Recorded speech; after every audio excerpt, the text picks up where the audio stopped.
মানব টিভির আজকের অনুষ্ঠানে আমি সাইদ চৌধুরী আপনাদের স্বাগত জানাচ্ছি। আজ আমাদের অতিথি নিবেদিত প্রাণ সমাজসেবী, সেবা সংগঠন উম্মা ইন্টারন্যাশনাল সেক্রেটারি মৌলানা আব্দুর রহমান সিদ্দিক। রহমান ভাই, আপনি দীর্ঘদিন থেকে সেবামূলক কর্মকাণ্ডের সাথে জড়িত আছেন। বাংলাদেশে আপনাদের অনেক কার্যক্রম আমি প্রতিবেদন করেছি, রিপোর্ট করেছি, সরেজমিন একটা অনুষ্ঠানে অংশ নিয়েছিলাম। এই যে সেবামূলক কাজ, এই কাজে আপনি কবে থেকে জড়ালেন? কি ছিল উদ্দেশ্য বা জড়িত হওয়ার পিছনে কি জিনিসটা কাজ করেছিল? আসসালামু আলাইকুম ওয়া রাহমাতুল্লাহ। আপনার সমাজকর্মী মানুষ খুবই অ্যাক্টিভ, আলহামদুলিল্লাহ। আপনার লোকে অনেক কাজ করতে আমার ভালো লাগে। আপনার সাথে উম্মা ইন্টারন্যাশনাল অনেক কাজ করছি, আপনিও আমাদের এটাতে বেশ কিছু ভালোবাসি অনেক কাজ করছেন। একবার দেশও আমরা বড়লেখা থানার বর্ণ ইউনিয়নও গিয়া আপনি বেশ কিছু রিলিফর লাগি বেশ কিছু চাউল ডাউল এগুলা বিতরণ করছেন, চাউল ডাউল আলু, একটা বিরাট প্রোগ্রাম করছেন আপনি, আলহামদুলিল্লাহ। আসলে দেখুন, এই কাজটা আমি বুঝি আমার রক্তের সাথে মিশে আছে। মানে সামাজিক কাজ এগুলা করলে পরেই আমি একটা আনন্দ ফিল করি, অন্য কোনো কাজে আমি এত আনন্দ ফিল করি না। আর এই জিনিসটা পাইছি আমি আমার মা বাবার কাছ থেকে।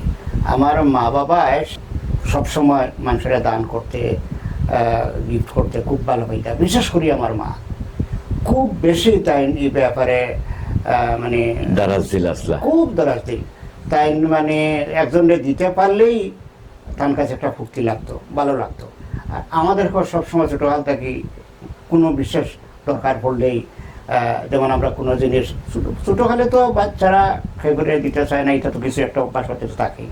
তখন আমরা সবসময় বুঝাইতে বলে, বাবা কেউ ছোটো বড় একটা জিনিস পাইলে বাকিয়া খাইও, আরেকজনকে একলা খাইও না, তোমার ভাইয়ের বন্ধে বা বন্ধু বান্ধব এলাকার ছেলেবেল সবসময় তারা লইয়া খাইও, তবে এটার মধ্যে বরকত হয়, আল্লাহ খুশি হন, আর মজা লাগে। ঠিক আমিও বুঝতাম। আমার ছোটো হলে যেমন আমার গ্রামও যখন আমার বয়স 7, 8, 10 বছর, এই বয়সের যারা ছেলে ফেলে মাঝে আমিও বেশি কিতা করতাম, তো সেই হিসাবে আমরা বাড়িটা মানে এমন এক অবস্থানও আছে, বাড়ির চতুর্দিকে ফল ফসল সব কিছু বেশি আছে।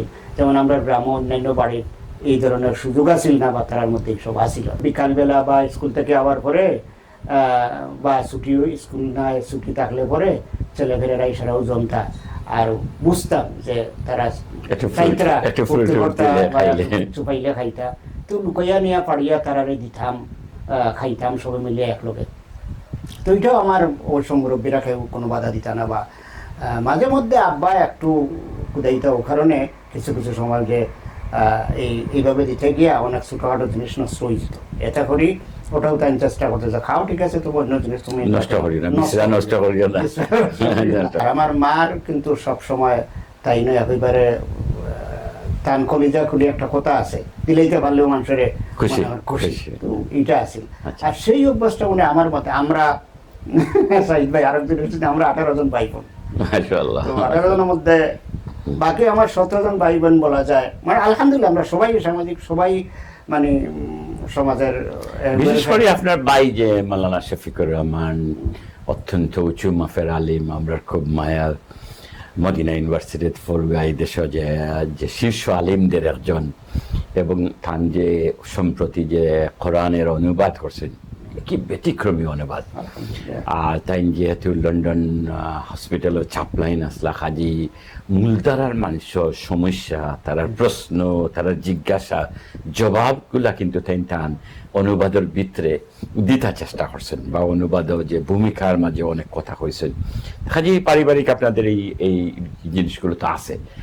তো যে সময় আপনি উম্মা শুরু করলাম 1985 থেকে আরম্ভ করছি, তখন আমি ক্লাস আলিমপুরিয়ার। আচ্ছা, তো তখন থেকেও আমার যেমন কি আস্তে আস্তে যত একটু বুদ্ধি বাড়লো, তখন থেকেও মনে মনে কিভাবে একটা সাংগঠনিক পদ্ধতিটা এটার সাংগঠনিকভাবে রূপ দেওয়া যায়, তখন থেকে আরো মানে মানুষের বেশি বেশি খিলা হেল্প করা যায়। কারণ এর আর একটা কারণ আছে, আমি ছোটকাল থেকে বললাম যে ছোটকাল থেকে অভ্যাস হলেও আর মানুষ ছাড়া মানে সবসময় মানুষের মধ্যে থাকতাম, সবসময় মানুষের মানে একটু বন্ধু বৎসল আসতাম।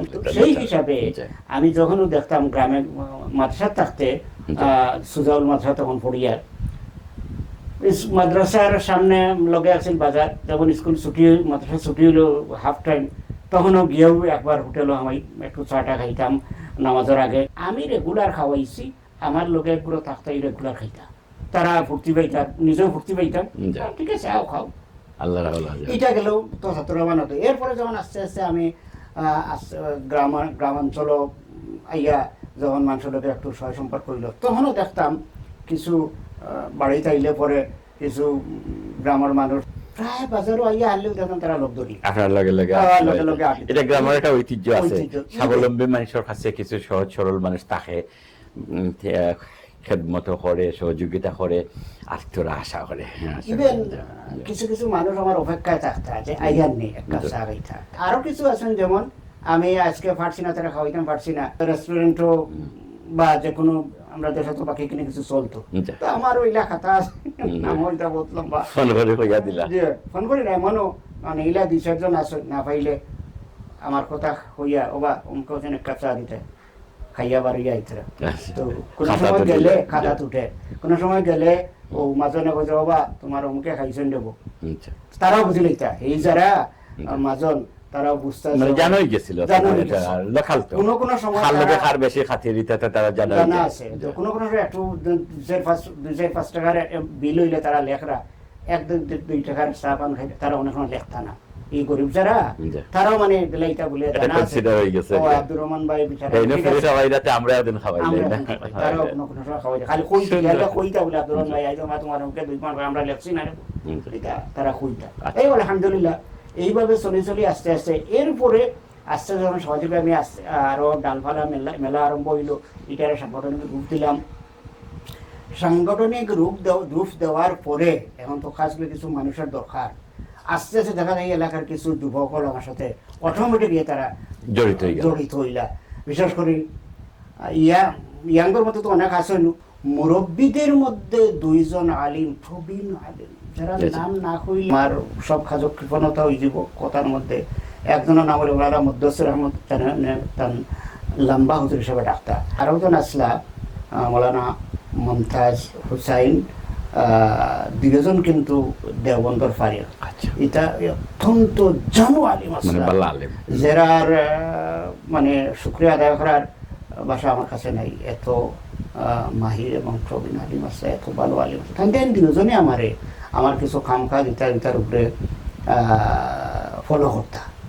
এর বাদে 2 জনে সুযোগ সুবিধা পাইলে আমার খুব উৎসাহিত করতা, আব্দুর রহমান তুমি আগ্রহ, তুমি জীবনে রাইজ করতে পারবা এই সামাজিক কাজও, ঠিক আছে বাদ দিও না, এটা রাইও না, সে কিছু কইতা শুনিও না, তোমার কাজ তুমি গেলে আল্লাহ সাহায্য হবে।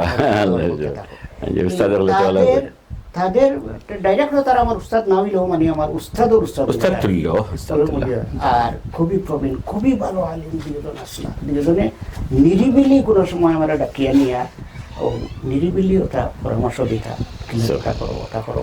আমিও মাঝে মধ্যে মায়া করি মুরব্বী হিসাবে আর উস্তাদের উস্তাদ বা বড় আলিম হিসাবে এইভাবে মাঝে মধ্যে তারা ফাইলেও চাটা খাওয়াইতাম। তো তারা খুব দোয়া করতা, তুমি পারবাই জীবনে মানে আমার কিছু করতে তুমি আনবো। এই গেল 2 আলিমের পক্ষতা কি এই ধরনের আমার উৎসাহ দিতা। আপনার বন্ধু বান্ধব, সহপাঠী, প্রতিবেশী, এটা তো একটা সার্কুল আপনার আগে গ্রহ করছে, বিশেষত এই সেবামূলক মানুষের আতিথেয়তা, মেহমানদারি তার লাগি। কিন্তু এই যে সমাজকর্মটা কমিউনিটির মাঝে, এলাকার মাঝে জানাজানি হয়েছে, কোন সময় আপনি বুঝলা গুরুত্বপূর্ণ কোনো মানুষ আপনারা কোনোদিন তখন হয়েছেনি বা উৎসাহিত করছেনি যে এই কাজগুলা খুব ভালো কাজ হইতেছে, আমরাও সাপোর্ট করবো, বা এই জাতীয় কোনো প্রেরণা আপনি পাইছেনি এই সময় এলাকার মুরব্বীর মাঝে? জি সাহেব ভাই, আমি তো আগেও কইছি 2 জন প্রবীণ আলিমের কথা, যারার কথা আমার এখনো মনে হইলে একজনের চোখে পানি আসে, যে এরা কত উঁচু ধরনের আলিম আসলা। আর এরপরে মিডিয়াম বয়সের মধ্যে তো আমার ভাইজান, আপনি তো আর জানেন, আগে কইসই না, আলহামদুলিল্লাহ তাই না, যে অত্যন্ত উঁচু লেভেলের আলিম।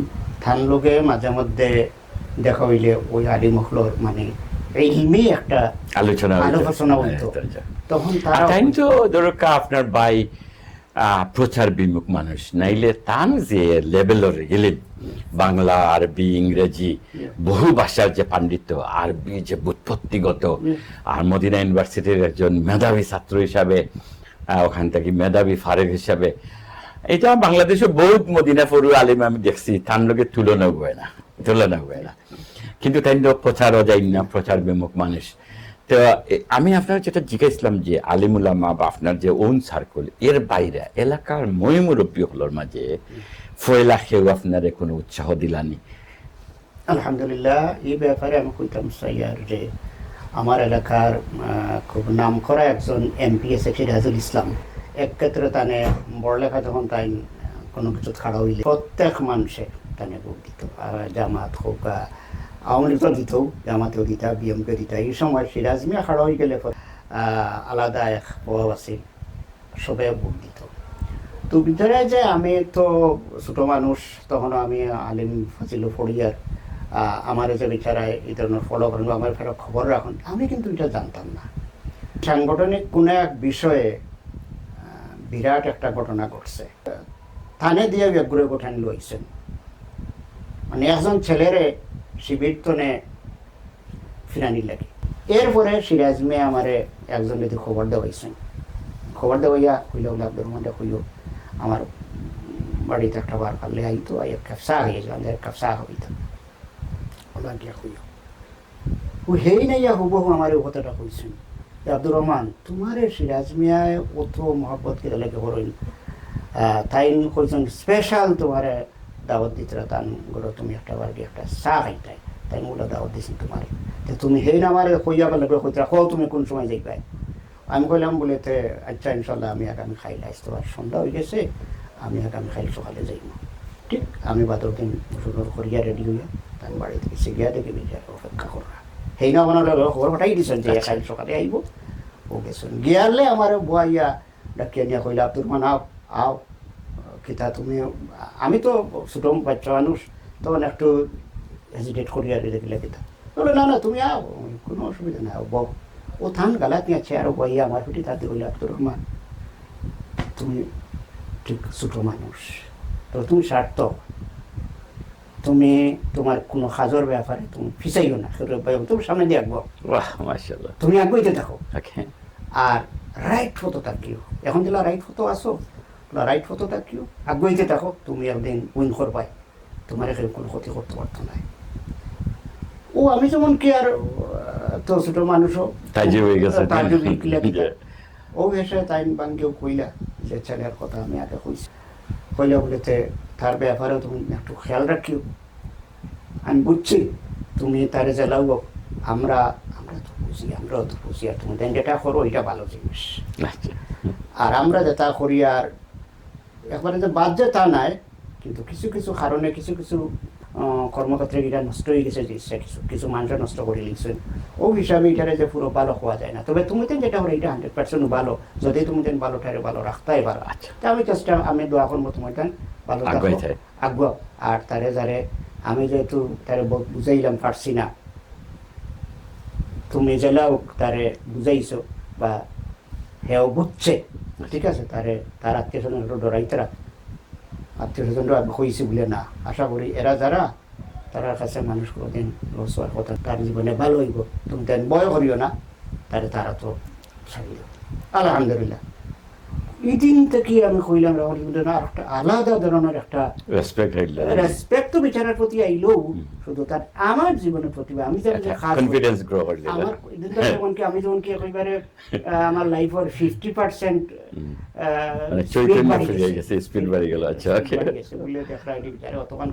কইলা আমি তোমার ব্যাপারে সব সময় খবর রাখি, কারণ তোমার নাম একেবারে বড়লেখার খাসো বাতাসও আছে, খাটলতলির যে বড়লেখাতে তুমি এক ছেলে কাজ কররা, এটা যদিও তোমার দর্শনের লগে আমার কোনো মিল নাই, কিন্তু তুমি যে কাজ কররাই মানুষে যে তোমার নাম মুখে মুখে লইয়া ফিরইন, এটা কিন্তু আমি বহুত আগে খবর পাইছি। তো আজকে তোমার লোকের ডাইরেক্ট আমার পরিচয় হইল। আর তোমার মাত কথা করলাম, তুমি ভয় করিল না, সত্যর উপরে আর কিচ্ছু নাই, তুমি আগুয়া। এরপর থেকে আমি আমার চেষ্টা করলাম আরো কিলা এটা রাখবো। আমি আমার এলাকা তাইয়া তখন আমি আলিমর পরীক্ষা দিতাম সামনে, এটা পরীক্ষা প্রায় মাত্রা যখন যাইতাম তখনও একটু পড়াশোনা বন্ধ হইল, লগে লগে আইতাম, আইও এলাকাত কাম কাজ করতাম। ইয়া আলহামদুলিল্লাহ তখন আমার এলাকার এমন একটা ফ্লো তৈরি হয়েছিল সারা যুবকদের মধ্যে, মানে এই সময় আমি যদি তখন তো আর আমি অত বড় মানুষ না, আবার অত বুঝ নাই, আমি যদি অনেক শক্ত কোনো কাম করবার চাইতাম তা কিন্তু ইলা যুবক ইলা ভাগল তাই আমি আমার অফিস বানাইতাম করিয়া রাত দেখেন রাত 3টার সময় সারাদিন যুবক যারা তারা সারাদিন নিজের কাম এই সেই হাল চাষ বা আরও যারা ব্যবসা বাণিজ্য এই সেই করিয়া রাত 2টা-3টার সময় মশাল জ্বালাইয়া আমার অফিস একটা বানাইতাম করি, আমরা রেডি করছি একটা জায়গা, চতুর্দিক মানে সাইড ওয়াল তুলা, আর এই সরকারি এক জায়গা সাইড দিকে ওয়াল তুলা, কিন্তু খালি চাল নাই, ও সারটা দিতাম করি আমরা। এখন দেখলাম আমরা খামলা লাগাইয়া এটা অনেক পয়সা দিয়ে কাম কাজ করতাম, এই ক্ষমতা আমরা নাই।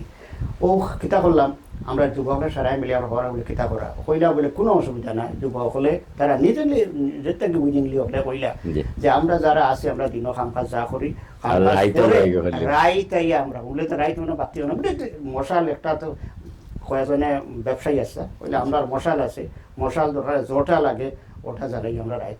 আলহামদুলিল্লাহ গরমের দিনও আসি মশাল জ্বালাইয়া রাত 2টা-3টার সময় চালো আমরা ওটা বাস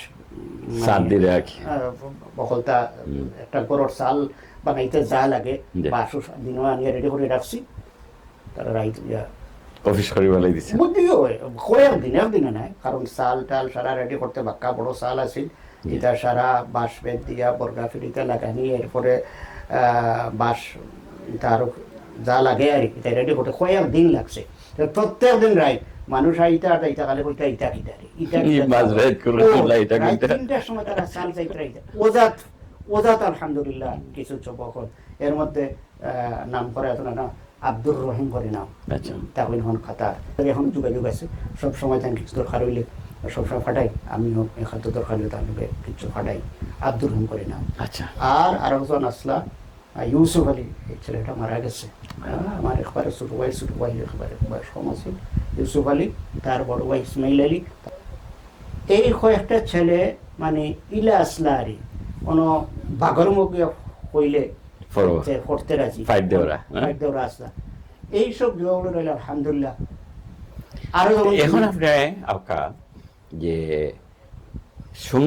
সংগঠন হবে প্রতিষ্ঠা করলা এবং প্রথম কর্মসূচি কিতা আছিল?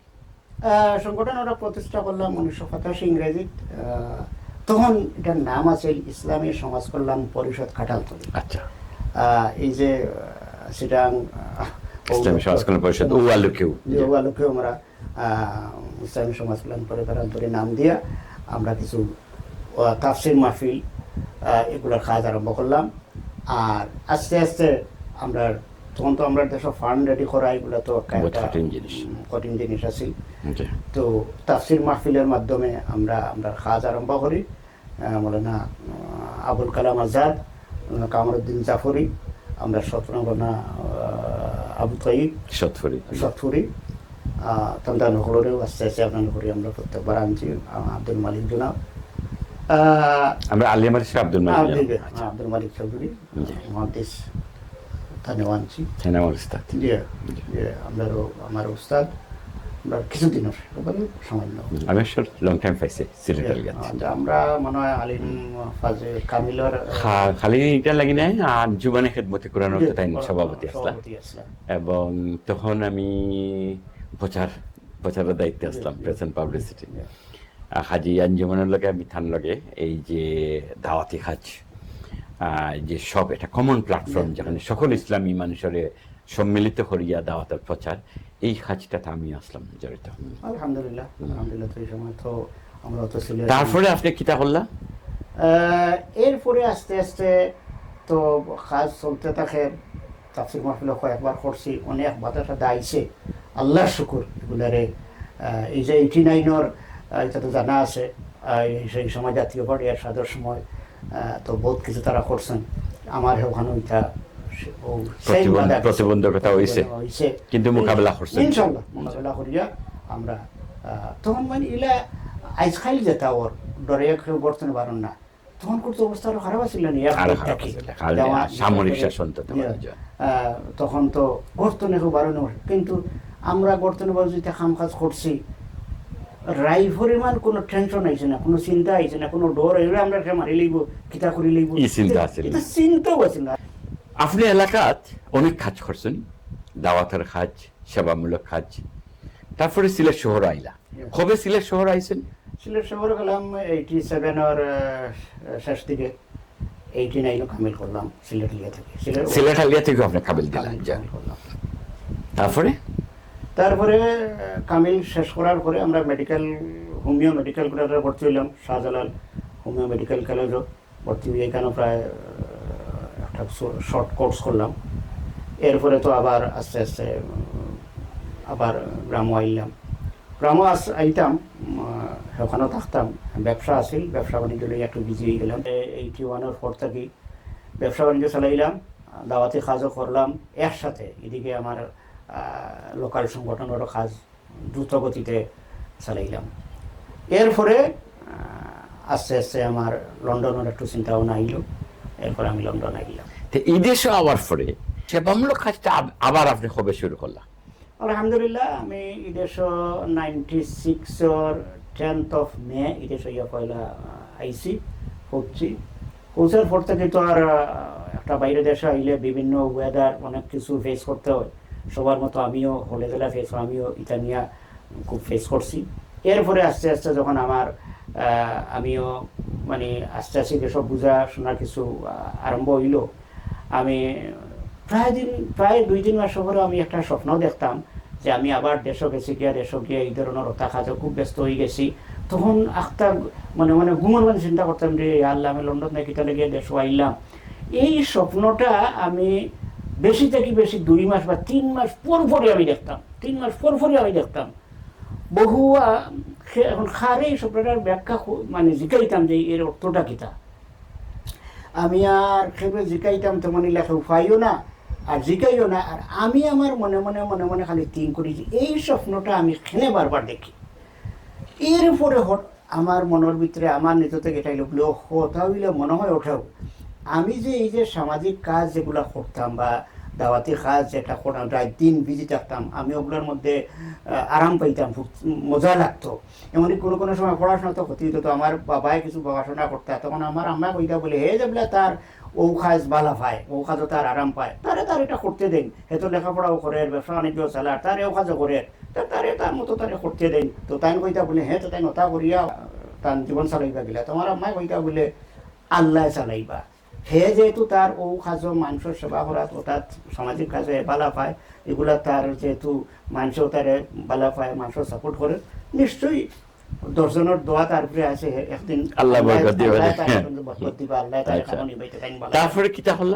এরপরে যখন স্বপ্নটা দেখতাম বারবার, এরপরে আমি লাগলাম যে ও আমার মাথাতে একটু বাইল রে না, তো মনে হয় আমি যদি এসে যেটা করতাম ওটা মনে হয় ওগুলো আবার করার লাগে আল্লাহ মনে হয় আমার ওদিকে বারবার উৎসাহিত খালি স্বপ্ন দেখাইতরা। ও আমি একটু চিন্তা করলাম, এখন তো আমি তো তার রুল রেগুলেশন জানি না, তখন আমি এখানে কিছু স্টাডি করা আরম্ভ করলাম, মানে কিছু জানার লাগি অন্যান্য সংগঠনের সাথে, অন্যান্য যারা সংগঠন করে তাদের সাথে মিলিয়া বা তাদের সাথে মিলিয়ে কিছু খাম খোঁজা আরম্ভ করলাম।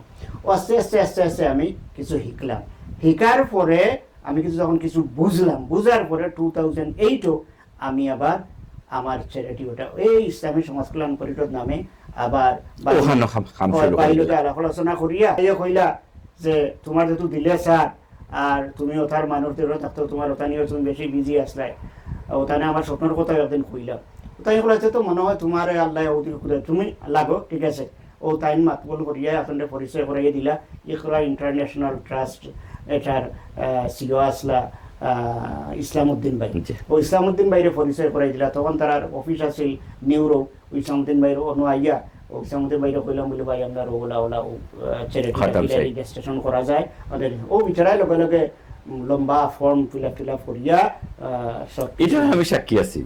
ইসলাম ভাই তখন আমার অফিসে পার্ট টাইম কাজ করতাম মিডিয়াম ওয়ালা। আলহামদুলিল্লাহ। আর তখন আপনার সৈকত লাগে আমার বালা ঘনিষ্ঠতা এবং আপনার কথা কইছেন, তখন আমিও উৎসাহিত করছি থানে ফরম রম যে দিছেন নিতে আমার অফিসে বইও ফিল আপ করছেন, এই সময়টা আমার মনে আছে। আচ্ছা, তারপরে এরপরেও তো ইসলাম ভাই এটা বিয়া করে দেওয়ার বাদে যখন রেজিস্ট্রেশন ফাইললাম, লেটার আইলো, এরপরে তো লাগলাম কিলাকিতা করা যায় কিছু। আর ইসলাম ভাই কিন্তু খুবই ক্যাপাবল, এটা জানতা, নলেজ আছিল, মন আছিল, আর মানুষের সহযোগিতা করবার লাগে খুব আন্তরিক আসলা, খুব ভালো মানুষ, খুব ভালো সুন্দর মনের আমি মানুষ, এখনো সবকিছু নিয়ে বিচার আছে। যা আর সুন্দর আমি- মনের মানুষ। আচ্ছা, তারপরে এরপরেও তো রেজিস্ট্রেশন ফাইললাম, পাওয়ার পর থেকে লাগলাম এখন কিলাকিতা করা যায়। ও ভাইও কিছু পরামর্শ দিলা, টেলিভিশনও কিলা একটা অ্যাপিল করা যায়। ও ফয়লাও কিছু লিফলেট বানাইলাম, দেড়শনে বানাইয়া আনলাম। এর বাদে আপনার একটা ফান্ডরাইজিংয়ের ব্যবস্থা করলাম। এর বাদে কয়েক বছরও ফান্ডরাইজ করছি, বা এমনিও কিছু মসজিদে এমনি চতুর্দিকে লিফলেট কাটাবাটি, মানে আমি ও আগাওয়ার মতো আবার বিজি হয়ে গেলাম পুরো। মানে ফান্ডরাইজিং করছেন। ফান্ডরাইজিং করছি, আলহামদুলিল্লাহ যথেষ্ট ফান্ডও আইছে দেশ নিয়ে। এটা তো আপনি আমি যে সময় আইএন টিভিতে আসতাম এই সময় তো আপনি একটা ফান্ডরাইজিং করছিলেন, এনাম ভাই আপনার বেশ সহযোগিতা করছে। এখন আপনি এই চ্যারিটি সংগঠনের কই লইয়া যাইতেছেন, কিটা আপনার পরিকল্পনাটা আছে? এখন আমি নিজেও অসুস্থ। আমার এই গত 2023 আমার ওপেন হার্ট সার্জারি হয়েছে। তো ওপেন হার্ট সার্জারি হওয়ার পর থেকে নিয়েও আমি এখনো সুস্থ নাই, আমি এখনো কিন্তু আপনি মানসিক বলতে এখনো আছে। আমার এখন শারীরিক যে কন্ডিশনও আছে, আমার ডাক্তাররা তো আমার পুরা নিষেধ দেয়, আমি বেশ চলাফেরা করতাম না। কোনো সময় আমার যে এখনো যেটা সিমটম আছে তারা হয়ে যায় মনে থাকলে উবাইতাম না। তো আমি তো হৌ জগতের মানুষ, এটা ছাড়া শান্তি পাই না। আমি দেখি এখনো যদি আমার কিছু মানুষের লগে, বন্ধু বান্ধবের লগে আমি বারইয়া ওখানে আলোচনা করতাম বাড়ি গফল, তখন ওদের আমি মনে শান্তি পেলে দান হলে আপনি আরাম পাই। এবং আপনি যে যেভাবে দেন এটা তো আমার চোখের দেখা। আমি খুব হ্যাপি যে না আপনি একেবারে মানে মানুষের যা দেয় তা দেন, নিজের পকেট থেকে আরো যোগ করেন। তো এই যে কাজগুলা এখন মনে করো প্রাতিষ্ঠানিকতা লাভ করছে, নতুন হয়তো আপনি আরো কনসালটেন্ট আপনার লগে মাত্রা, আগামী দিনে বিশেষ কোনো কর্মসূচি আপনার আছেন? আলহামদুলিল্লাহ আমার তো খুব একটা চিন্তা ভাবনা আছে, বিশেষ করে অন্তত আর যদি নাও পারে আমার বড় লেখার যেটা অসহায় মানুষ আছেন যারা গড় নাই দরজা নাই, এবারে নেহায়ত অবস্থার মধ্যে আছেন। এটা অনেক মানুষ দেশ গিয়া হলেও তো আইয়া বেরিলেন, বা অনেকে আইয়া তো কান্নাকাটি করে, তো দেখিয়া। তো এখন আপনি যদিও আপনার তন্দুরস্তি শারীরিক অবস্থা কঠিন, তারপরেও আপনি যেহেতু কনসালটেন্ট আছে বা বিভিন্ন জনের লগে আপনি কাজ করিয়া আপনার নেটওয়ার্ক তৈরি হয়ে গেছে, আগামী দিনে আপনি কোনো বিশেষ স্বপ্ন দেখেননি, কোনো পরিকল্পনা আপনার আছে? আলহামদুলিল্লাহ আমার তো বিশেষ পরিকল্পনা প্রথম হইল কিছু নেহায়ত মানুষ যারা এই মুহূর্তে যারা বাড়ি নাই, ঘর নাই, মেয়ে বিয়া দিতে পারেন না, রুগী, এই ধরনের মানুষের উপস্থিত সাহায্য সুবিধা। আর দীর্ঘস্থায়ী একটা প্ল্যান আছে, একটা প্রতিষ্ঠান, এমন একটা প্রতিষ্ঠান তৈরি করা, যে প্রতিষ্ঠানটা কি এমন কিছু মানুষ বারোয় যারা তার এখান থেকে এমন কিছু শিক্ষা পায়, ও শিক্ষার পাওয়ার কারণে নিজেই কিন্তু না বারোইয়া তার উপার্জনের লাগে নিজে কিছু প্র্যাকটিক্যাল কিছু কাজ করতে পারে। যেমন কিছু পোলট্রি ফার্ম তৈরি করা, কিছু সবজি ফার্ম তৈরি করা, একটা গরুর ফার্ম তৈরি করা, বা একজন মেস্টারি যদি হইতে চায় তার মেস্টারি করা, আরও আছে যেটা উন্নত, যেটা কম্পিউটিং ট্রেনিং, যারা কম্পিউটার চালাইতে পারে কম্পিউটার বিশেষ করে মহিলাগুলোরে কিছু মেশিন, আমি আগেও বেশ আমার এটা দেখবা আছে, আমি বেশ মেশিন কিনিয়া দিছি মহিলাগুলোরে। এই মহিলাগুলোরে দিয়া শুধু মহিলাগুলোরে তো মেশিন কিনে তা নাই, আমি আরো কৃষকগুলোরে নগদ 5,000 টাকা করে দিছি, দিয়া টানতাম এই 5,000 টাকা দিয়ে কিতা করতা, এটা টানতাম ট্রেনিং দিয়ে শিখাইয়া দিছি যে তোমার বাড়ির আঙ্গিনাত বা ওলা জায়গা আছে, তুমি ওই জায়গা নিয়ে ওলা কিছু সবজি বাগান করো, ওটা করো, খামার পরে, বা তোমার গ্রামের তো অনেক গরিব মহিলারাও বাড়ির আঙ্গিনাতে এসে তৈরি করতে পারে, হাঁস মুরগি বানাইতে পারে, নিজেরা খাবারটা যদি করতে পারে তবুও তো সবগুলা তুমি করো করিয়া। আর ইনো আর একটা সমবায় সমিতি আমি করিয়া দিছিলাম তার মধ্যে, একটা অ্যাকাউন্ট করিয়া দিয়ে তুমি মাসও 50 টাকা করে নিয়ে ওই অ্যাকাউন্টে জমা করবা। যারা তো মেশিনকে দিয়ে দিছিলাম, যারা 5,000 করে গরিবদের সাহায্য করতাম, তারারে দিয়ে একটা সমবায় সমিতি করিয়া দিচ্ছিলাম যে 5,000 টাকা করিয়া জমা করবাই, যেদিন আরো 5,000 টাকা হয়ে যাব আবার আরেকজনের তুমি মতন এই সমিতির সদস্য বানিয়ে। এইভাবে চক্রাকার এটা বাড়তে থাকবো। আর আমরা অত দিতে থাকবো, সাপোর্ট দিব, অ্যাকাউন্টে আরো সময় দিব, এটা করে তুমি কন্টিনিউ তোমার সদস্য সংখ্যা বাড়াইতে থাকবে। আর এক পর্যায়ে প্রায় 5 বছর পর্যন্ত তুমি এবার 50 টাকা করে দেওয়ার পরে এর বাদে আর তোমার দেওয়া লাগতো না, তুমি এই স্থায়ী সদস্য হয়ে গেলে এই 5,000 টাকা তুমি তোমার পাইলে আর দরকার নেই। আলহামদুলিল্লাহ। তো আমার সামনে যেটা স্থায়ী যে পরিকল্পনা, যেটা এটা একটা প্রতিষ্ঠান, একটা মাদ্রাসা করার, যে মাদ্রাসাতনে এমন কিছু মানুষ তার হাতে কলমে কিছু শিক্ষা নিয়ে বাহির হয়, সেই জন্য তার নিজে স্বাবলম্বী হইয়া নিজের পরিকল্পনা অনুযায়ী আমরা তার সাহায্য করবো। আর এই পরিকল্পনা অনুযায়ী সেই জন্য তার একটা কর্মসংস্থানের ব্যবস্থা হয়ে যায়, আরো মানুষ তার জন্য কাজ করতে পারে। এইভাবে একটা উদ্যোক্তা হিসাবে তারে আমরা, এটা সুন্দর, এটা আপনার খুবই চমৎকার ভাবনা।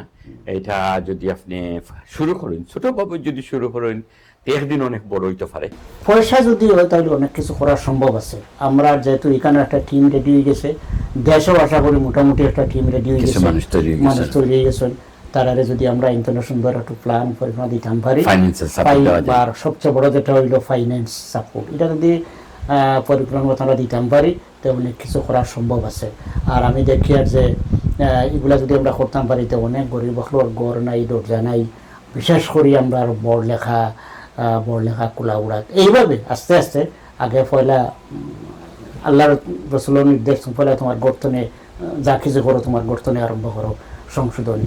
তো আমরা যদি সাহায্য যেহেতু করতাম খাড়ই বা মনে সার বালাফাই, আর এটা আল্লাহ তখন তার ফরজ ওয়াজিবের পরে সবচেয়ে বড় ইবাদত যেটা খেদমতে খালক, ফরজ ওয়াজিবের পরে মানুষের খেদমত করা, এটাই সবচেয়ে বড় ইবাদত। এখন আরেকটা জিনিস হলো, এখানে দেখুন আমি আমার শারীরিক অবস্থা যেটা বর্তমানে, আমার শারীরিক অবস্থার কারণে আমি যে খুব নিজে বেশি একটা কিছু করতাম পারবো এটা সম্ভব নয়। আমার মোবিলিটি খুব, আমার ডাক্তার নিয়ন্ত্রণ ভিতরে, শুধু তা নয়, ডাক্তারে অতটুকু আমার নির্দেশ হলে আমার কোনো শারীরিক যে অসুবিধা যেগুলো আছে আমি বন্য থাকলে আমি উবাইতাম না।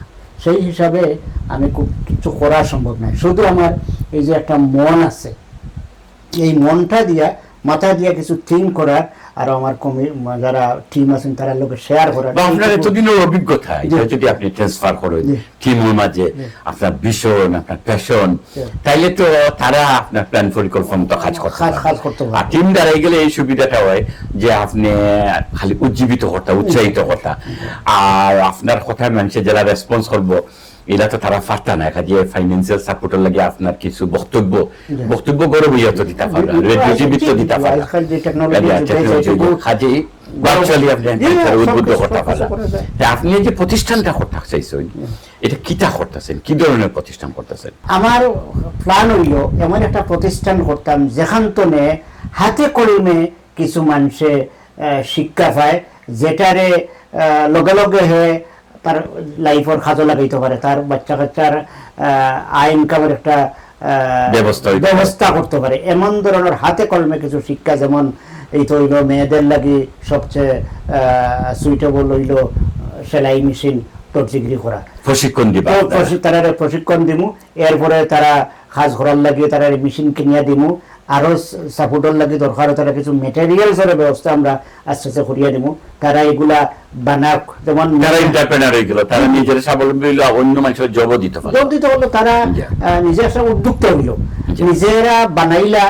আর দরকারের মেয়েরা করে বানাইলো, পুরুষরা এগুলা নিয়ে বিভিন্ন জায়গায় সেল দিয়ে বাজারজাত করলো। এটার লগে আমরা সম্পর্ক থাকবো, চক্রাকারে কিভাবে তারা কাম করে বানার এটার, আর আরো কিলা মানে আপনার প্রতিষ্ঠান এটারে প্রমোট করলো, সাপোর্ট দিল, আরো কিলা এখানে পরে আরো মানুষের কিলা হেল্প করা যায়। আর বেটাইন তো লাগে কিটা চিন্তা করছেন? বেটাইন তো লাগে চিন্তা করি, যেমন অনেকের কিছু ছোটখাটো জায়গা জমি আছে, কিন্তু তার সেই এবিলিটি নাই যে সে ওখানেও কিছু প্রোডাক্ট করার লাগে, যে তার কিছু বীজ লাগে, টাকা পয়সার সাপোর্ট লাগে, এগুলো তার নাই। আমরা দরকার হয় আজকালগুলো আধুনিক অনেক যন্ত্রপাতি আছে, এগুলো ক্ষেত কৃষি করার লাগে, দরকার হয় তারে সেই ট্রেনিং দিলাম, সেই অনুযায়ী তারে মেশিন কিনিয়া দিলাম, হে কিভাবে তার জায়গা জমি থাকলে তার জায়গা জমি থাকুক না অন্য জায়গা জমি থাকলেও সবে তো আর উৎপাদন করতে পারত।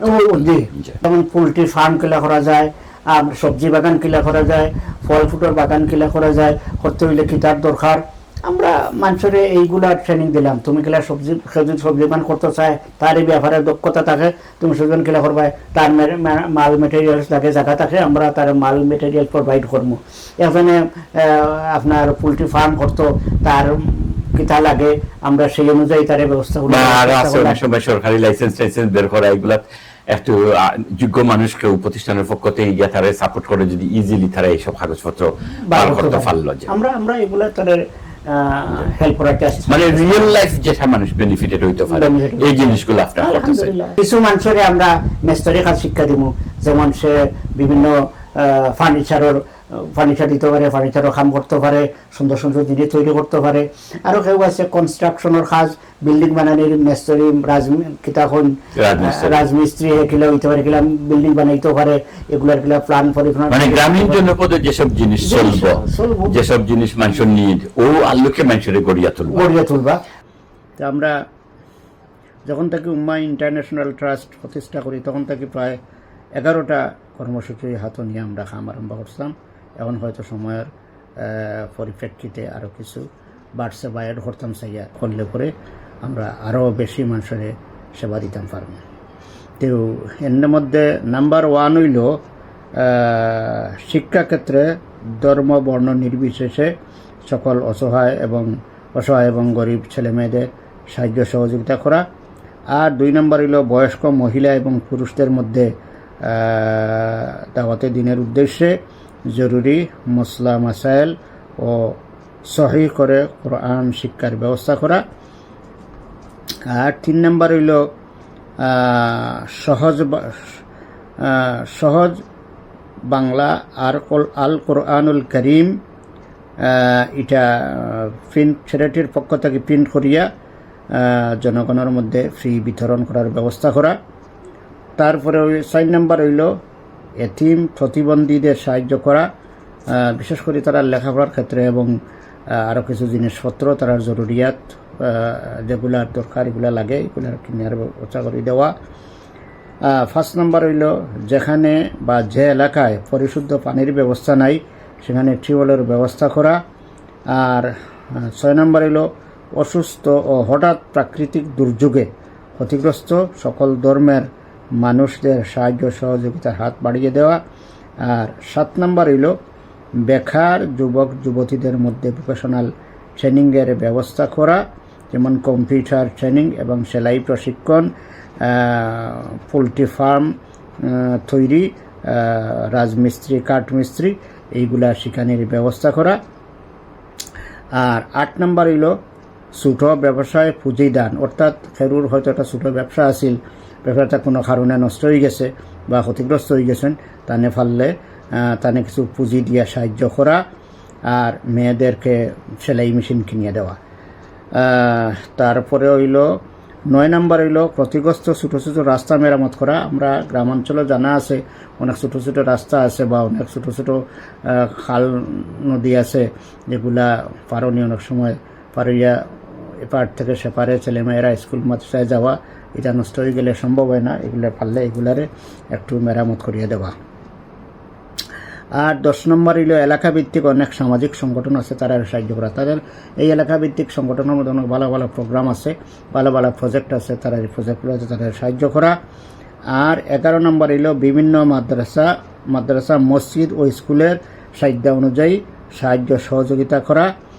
আর হইল আমরা এই যে এককালীন যারারে দিমু এই তারারে দিয়ে আর একটা সমবায় সমিতি করিয়ে দেওয়া, মাসে মাসে তারা আমরা যারা এককালীন দিমু তারা যেন একটা কয়েকদিন এক মেয়াদ পর্যন্ত 4-5 বছর এই ধরনের একটা মেয়াদ পর্যন্ত তারা হইমু একটা অ্যাকাউন্ট করা আছে অলরেডি। এই অ্যাকাউন্টে তারা মাসে 50 টাকা বা 30 টাকা এইভাবে নিয়ে জমা করলো। এরপরে যখন আর একটা অ্যামাউন্ট হয়ে গেলো আরেকজনকে দেওয়া বা তারা তাদের মধ্যে বিভিন্ন যে ছেলে মেয়ে বিয়া শাদির এই সেই ব্যবস্থা এই সমবায় সমিতির উদ্যোগে এগুলা যাতে করা যায় এর ব্যবস্থা করা। আর 13 নম্বর এখন সবচেয়ে জরুরি হইল একটা সেন্টার করা। এই যে আমরা যত ট্রেনিংয়ের ব্যবস্থা বা বয়স্কদের পড়াশোনার ব্যবস্থা, বিনোদনের ব্যবস্থা, এগুলা করতে হলে তো একটা জায়গার দরকার, একটা সেন্টারের দরকার। এর লাগি এটা খুব জরুরি গেছে। আমরা সেই যেভাবে হোক এটা বড় একটা প্রজেক্ট, এটা হয়ে গেলে আমরা অনেক জাত সাইজের এটা অটোমেটিক আইব। আমরা সেই আর বড় বড় হল দুনিয়া হলর কাছে আকুল আবেদন করিয়া আমরা এই সেন্টারটা করিয়া দেওয়ার লাগি। যে বাইয়ে এই সেন্টার করিয়া দিবা তানে আমরা ট্রাস্টি হিসেবে গ্রহণ করবো। আর আরও একটা হসপিটাল যেটা আপনি কইছেন এটার লাগি যাইন আইবা তানেও আমরা ট্রাস্টি হিসাবে অ্যাকসেপ্ট করবো। তো এই যে সেন্টার হইলে পরে এখানেও প্রাথমিক চিকিৎসার একটা ব্যবস্থা করা, এর বাদে মুরব্বী যারা বয়স্ক মহিলা তারা একদিন আইয়া এখানে অবসর বিনোদন করা, মুরব্বী পুরুষ যারা তারা একদিন আইলে আইয়া এখানে কিছু তারার মতো তারা সারাদিন ফুর্তি করা বা তারার একটু সেবা করা। এরপরে ইয়াং ছেলেরা আছেন তারারে সপ্তাহে একদিন বা 2 দিন তারারে টাইম দেওয়া, একটা লাইব্রেরি প্রতিষ্ঠা করা, এখানে তারা আইয়া এই লাইব্রেরি পড়াশোনা করা বা আরও কিছু যা ট্রেনিং নেওয়ার এগুলা ট্রেনিং নিলা। ঠিক তদ্রুপভাবে যুবতী মেয়ে মহিলা যারা আছেন, মেয়ে যারা আইবা তারারেও 2 দিন এই লাইব্রেরিত পড়াশোনার ব্যবস্থা করা এবং ট্রেনিংয়ের ব্যবস্থা যেগুলো আছে তারা এগুলো প্রদান করা। এরপরে আমরা আরও কিছু আছে এই সেন্টার হইলে পরে কিছু উপস্থিত কিছু মানুষের জব দেওয়ার লাগি ছোটোখাটো একটা কিতা আপনার গার্মেন্টস ফ্যাক্টরি হিসাবে ওলা কিছু একটা প্রতিষ্ঠা করা, যাতে উপস্থিত কিছু মানুষ যারা এখন তো বাইরে যাওয়ার বা বাইরে কাজ করার মতো ক্ষমতা রাখে না তারা এইখানেও আমরা জব দিয়া কাজের ব্যবস্থা করিয়ে দেওয়া। তো এই সবগুলা করতে হইলে আমরা এখন সবচেয়ে বড় যেটা দরকার একটা সেন্টারের ব্যবস্থা করার। সুতরাং আমরা আকুল আবেদন করব আল্লাহর বন্দা বড় বড় যারা মাশাআল্লাহ, আপনারা আল্লাহ তৌফিক দিউকা, আল্লাহ বরকত দিউকা, আপনি সাধনা চালাই যাওকা। শারীরিক অবস্থায় যাই থাকুক না কেন আপনার এই যে মন এবং এখনো যে আপনার এই চিন্তা শক্তি আছে, আপনি আপনার টিমর কাছে যদি এটা ট্রান্সফার করেন, অন্যরা উদ্বুদ্ধ করেন, এই মিশন অন্যরা চালাইয়া যাইতে পারবো। আলহামদুলিল্লাহ, অবশ্যই। শুকরান, জাযাকাল্লাহ। আসসালামু আলাইকুম।